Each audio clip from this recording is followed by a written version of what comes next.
Hello friends, जय जगन्नाथ। मु Sharmishtha welcome करुच्ची आमर YouTube channel the great India को। फ्रेंड्स, मु आज आपको भगवान विष्णु कहीं गलारे वैजयंतीमाला धारण करती तार कहानीटे कहबी वैजयंतीमालार रहस्य। फ्रेंड्स, आपन को आमर वीडियोटी शेष पर्यंत देखा अनुरोध। वीडियोटी केमिति लगिला कमेंट्स माध्यम जणाइबे आमर वीडियो को लाइक शेयर करेंगे और आम चैनल को सब्सक्राइब करेंगे। चलो आमर वीडियोटी स्टार्ट करवा।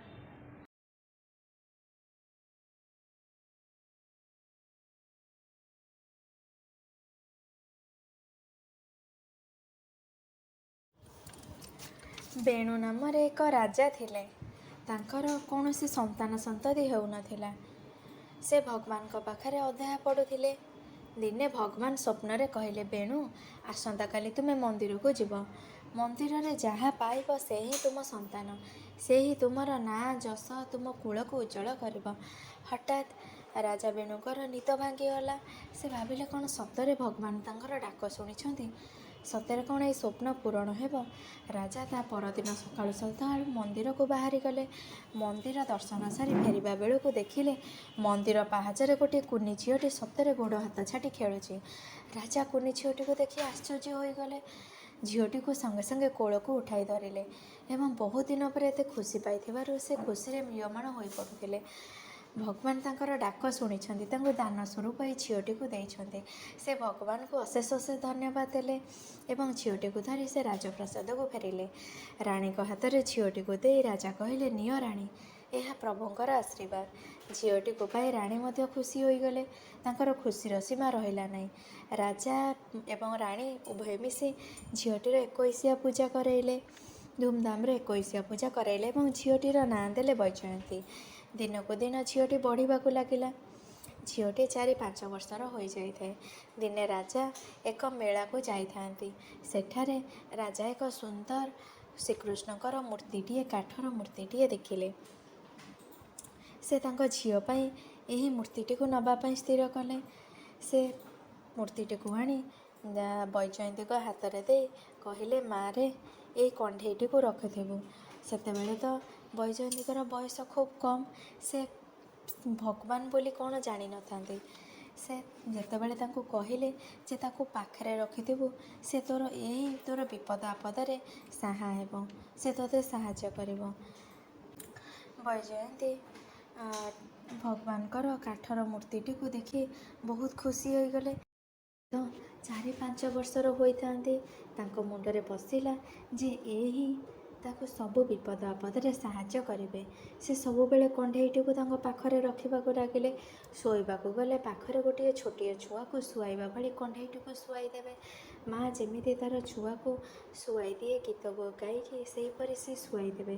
जेतेबेले तांकर मन बुझिबो जे मो पुओ शोई पड़िलानी, सेतेबेले से शोइबे। जेतेबेले से खाइबे प्रथमे से कंढेईटी को खुआई देवे। जेतेबेले तांकर मन बुझिबो जे मोर कंढेईटी खाई सारिलानी, तापरे से खाइबे।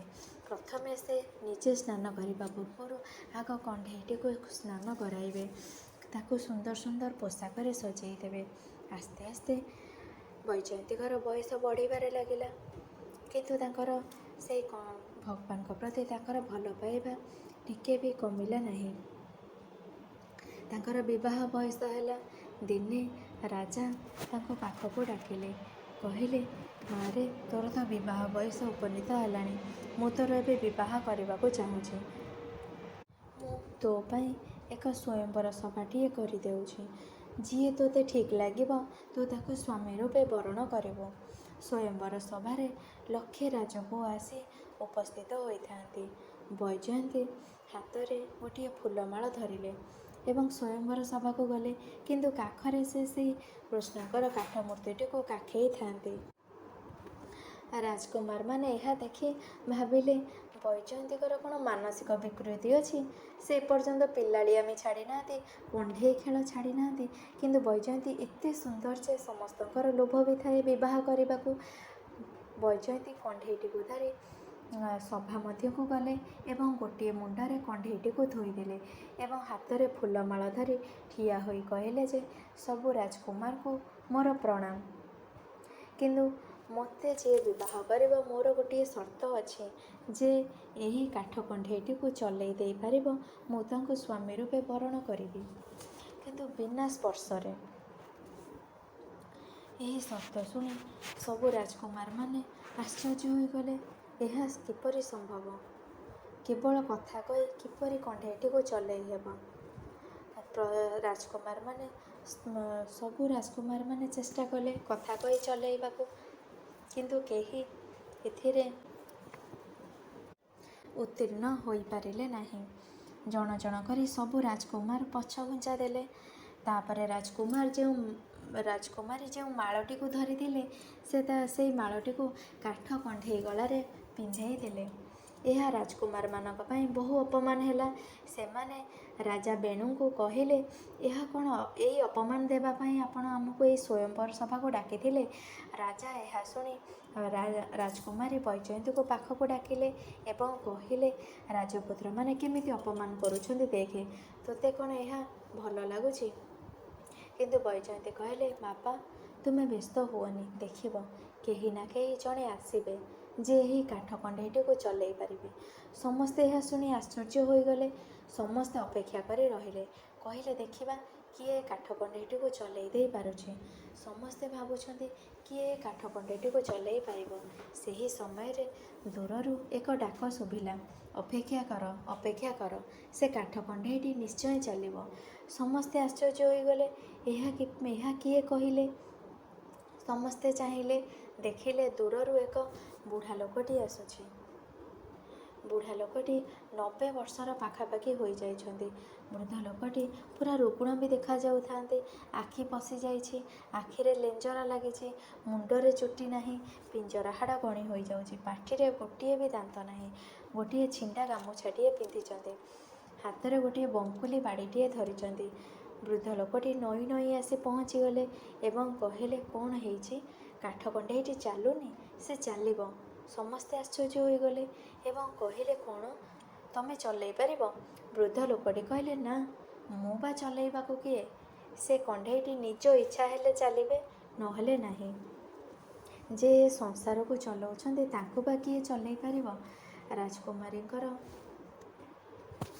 ସଖୀମାନେ କହିବାକୁ ଲାଗିଲେ, ରାଜକୁମାରୀ ସତରେ କ'ଣ ଯଦି ଏ ବୃଦ୍ଧ ଲୋକଟି ଏହି କାଠ ମୂର୍ତ୍ତିଟିକୁ ଚଲେଇ ପାରିବେ ତୁମେ କ'ଣ ତାଙ୍କୁ ବିବାହ କରିବ?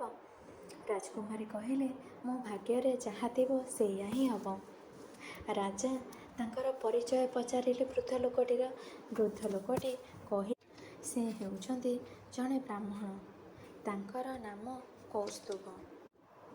ତାପରେ ସେ ବୃଦ୍ଧ ଲୋକଟି କାଠ ମୂର୍ତ୍ତି ସାମ୍ନାରେ ହାତ ଯୋଡ଼ି, ଏ କଣ୍ଢେଇ ତୁ ଚାଲରେ, ତୁ ଯଦି ଏ ସଭାରେ ନ ଚାଲିବୁ ତାହେଲେ ମୋର ସମ୍ମାନ ରହିବ ନାହିଁ। ତୁ କ'ଣ ଚାହୁଁଛୁ ମୋର ସମ୍ମାନ ହାନି ହେଉ? ଏତିକି କହିଛନ୍ତି ହଠାତ୍ କାଠ କଣ୍ଢେଇଟି ସଭା ମଧ୍ୟରେ ଚାଲିବାକୁ ଲାଗିଲା। ଏହା ଦେଖି ସମସ୍ତେ ଆଶ୍ଚର୍ଯ୍ୟ ହୋଇଗଲେ। ରାଜକୁମାରୀ ଫୁଲମାଳ ଧରି ସେ ବୁଢ଼ା ଲୋକଟିକୁ ବରଣ କରିବାକୁ ଆସିଲେ, କିନ୍ତୁ ବୃଦ୍ଧ ଲୋକଟି କହିଲେ, ତୁମେ ମୋତେ କ'ଣ ପାଇଁ ବରଣ କରିବ? ରାଜକୁମାରୀ କହିଲେ, ଯେହେତୁ ମୁଁ ସର୍ତ୍ତ ରଖିଥିଲି ଏହି କାଠ କଣ୍ଢେଇଟିକୁ ଯିଏ ଚଲେଇ ପାରିବେ ମୁଁ ତାଙ୍କୁ ହିଁ ସ୍ୱାମୀ ରୂପେ ବରଣ କରିବି। କିନ୍ତୁ ବୃଦ୍ଧ ଲୋକଟି କହିଲେ, ମୁଁ ତ ଚଲେଇନି, ସେ ଆପେ ହିଁ ଚାଲିଛନ୍ତି। ଝିଅଟି କହିଲେ, ନାଇଁ, ଆପଣ ଯାହା ବି କୁହନ୍ତୁ ପଛେ ମୁଁ ଆପଣଙ୍କୁ ହିଁ ମୋର ସ୍ୱାମୀ ରୂପେ ବରଣ କରିସାରିଛି, ଆପଣ ହିଁ ମୋର ସ୍ୱାମୀ। ବୃଦ୍ଧ ଲୋକଟି କହିଲା, ଯଦି ତୁମେ ମୋତେ ସ୍ୱାମୀ ବୋଲି ମାନୁଛ ମୁଁ ଯାହା ମାଗିବି ମୋତେ ଦେବ? ରାଜକୁମାରୀ କହିଲେ, ହଁ, ମୁଁ ଆପଣଙ୍କୁ ସବୁ ଦେବାକୁ ପ୍ରସ୍ତୁତ ଅଛି, କୁହନ୍ତୁ ଆପଣଙ୍କର କ'ଣ ଦରକାର? ବୃଦ୍ଧ ଲୋକଟି କହିଲେ, ମୋତେ ଏହି କାଠ କଣ୍ଢେଇଟି ଦେବ? ଝିଅଟି କହିଲା, ଏହି କଣ୍ଢେଇଟି ମୋର ଛୋଟବେଳୁ ମୋର ସାଥିରେ ଅଛି, ଏହା ମୋର ଆତ୍ମା ସ୍ୱରୂପ। ଯେହେତୁ ଆପଣ ମୋର ସ୍ୱାମୀ ମୁଁ ଆପଣଙ୍କୁ ଏହି କାଠ କଣ୍ଢେଇଟି ଦେବାକୁ ରାଜି ଅଛି। ବୃଦ୍ଧ ଲୋକଟି କାଠ କଣ୍ଢେଇଟିକୁ ଧରିଲେ ଏବଂ ସମୁଦ୍ର କୂଳରେ ନେଇ ଥୋଇଦେଲେ ଏବଂ କହିଲେ, ପ୍ରଭୁ ତୁମେ ଆଜି ମୋ ପାଇଁ ବହୁତ କଷ୍ଟ ପାଇଲ ନା? କାଠ ମୂର୍ତ୍ତିଟିରୁ ହଠାତ୍ କଥା ବାହାରିଲା। ମହାପ୍ରଭୁ କାଠ କଣ୍ଢେଇ ଭିତରୁ ଆବିର୍ଭାବ ହେଲେ, କହିଲେ, କୌସ୍ତୁଭ, ମୁଁ ତୁମ ଉପରେ ପ୍ରସନ୍ନ ଅଛି, ତୁମେ କ'ଣ ବର ମାଗୁଛ ମାଗ। କୌସ୍ତୁଭ ବ୍ରାହ୍ମଣ ହାତ ଯୋଡ଼ି କହିଲେ, ପ୍ରଭୁ ମୁଁ ଏଇ ହାତ ଦୁଇଟି ଯୋଡ଼ି ଆପଣଙ୍କୁ କହିଲି ବୋଲି ଆପଣ ମୋ ପାଇଁ ସଭା ମଧ୍ୟରେ ଏତେ ଲୋକଙ୍କ ସାମ୍ନାରେ ଚାଲିବାକୁ ପଡ଼ିଲା। ପ୍ରଭୁ, ତୁମେ ମୋର ଏହି ହାତ ଦୁଇଟିକୁ କାଟି ନିଅ। ଭଗବାନ ହସିଲେ ଏବଂ ଯେହେତୁ ତାଙ୍କର ପରମ ଭକ୍ତ ତାଙ୍କୁ ଏଇ ଗୁହାରି କରିଛନ୍ତି, ସେ ସଙ୍ଗେ ସଙ୍ଗେ ସୁଦର୍ଶନ ଚକ୍ରକୁ ପେଶିଲେ ଏବଂ କୌସ୍ତୁଭଙ୍କର ଦୁଇଟି ହାତ କାଟିନେଲେ। ତାପରେ ଭଗବାନ କହିଲେ, କୌସ୍ତୁଭ, ତୁମେ ଆଉ କ'ଣ ବର ମାଗୁଛ ମାଗ, ମୁଁ ନିଶ୍ଚୟ ଦେବି। ପୁଣି କୌସ୍ତୁଭ ବ୍ରାହ୍ମଣ କହିଲେ, ପ୍ରଭୁ, ତୁମେ ମୋର ଏଇ ଦୁଇଟା ଗୋଡ଼ କାଟିଦିଅ। ମୋର ଏଇ ଦୁଇଟା ଗୋଡ଼ ଥିଲା ବୋଲି ସିନା ମୁଁ ଚାଲି ଚାଲି ଯାଇ ସେଠାରେ ପହଞ୍ଚିଲି ଏବଂ ପହଞ୍ଚିଲାରୁ ସିନା ଏତେ ସବୁ ହେଲା। ଆପଣ ମୋର ଏଇ ଦୁଇଟି ଗୋଡ଼ ମଧ୍ୟ କାଟି ନିଅନ୍ତୁ। ଭଗବାନ ହସିଲେ ଏବଂ ତାଙ୍କର ଦୁଇଟି ଗୋଡ଼ ମଧ୍ୟ କାଟିନେଲେ। ତାପରେ ଭଗବାନ କହିଲେ, କୌସ୍ତୁଭ, ଆଉ କ'ଣ ମାଗୁଛ ମାଗ। କୌସ୍ତୁଭ କହିଲେ, ପ୍ରଭୁ, ତୁମେ ମୋର ଏ ବେକଟା କାଟି ଦିଅନ୍ତନି। ମୋର ଯଦି ଏ ବେକଟି କାଟିଦିଅନ୍ତ, ମୋତେ ଯମପୁରରେ ପ୍ରଭୁ ଆପଣଙ୍କ ହାତରେ ମୋର ଯଦି ଜୀବନ ଯିବ, ମୁଁ ସ୍ୱର୍ଗ ପ୍ରାପ୍ତ କରିବି। ଭଗବାନ ହସିଲେ ଏବଂ ସୁଦର୍ଶନ ଚକ୍ର ପେଶିଲେ। କିନ୍ତୁ ସେହି ସମୟରେ ରାଜକୁମାରୀ ବୈଜୟନ୍ତୀ ଆସି ସୁଦର୍ଶନ ଚକ୍ରକୁ ଅଟକାଇ ଦେଲେ ଏବଂ କହିଲେ, ପ୍ରଭୁ, ମୁଁ ଛୋଟବେଳୁ ତୁମର ଏତେ ସେବା କଲି, ଏତେ ପୂଜା କଲି, କ'ଣ ମୋର ଏଇ ବିଧବା ବେଶ ଦେଖିବା ପାଇଁ ମୁଁ ଆପଣଙ୍କୁ ପୂଜା କରୁଥିଲି। ଏହା ଦେଖି ଭଗବାନ ବୈଜୟନ୍ତୀକୁ ପାଖକୁ ଡାକିଲେ ଏବଂ ତାଙ୍କୁ ତାଙ୍କ ଶରୀରରେ ଲୀନ କରିଦେଲେ। ଏହାପରେ କୌସ୍ତୁଭ କହିଲେ, ପ୍ରଭୁ, ଏବେ ମୋର କ'ଣ ହେବ। ଭଗବାନ କହିଲେ, ତୁମେ ବି ମୋ ଶରୀରରେ ଲୀନ ହୋଇଯିବ। ସେହି ଦିନଠାରୁ ଭଗବାନଙ୍କ ବେକରେ ବୈଜୟନ୍ତୀ ମାଳ ହୋଇକି ଝୁଲୁଛି ଏବଂ କୌସ୍ତୁଭ ପଦକ ହୋଇ ବୈଜୟନ୍ତୀ ମାଳାରେ ଝୁଲି ରହିଛି। फ्रेंड्स, आमर वीडियोटी आज आपको केमिति लगिला कमेंट्स माध्यम निश्चय जनइबे।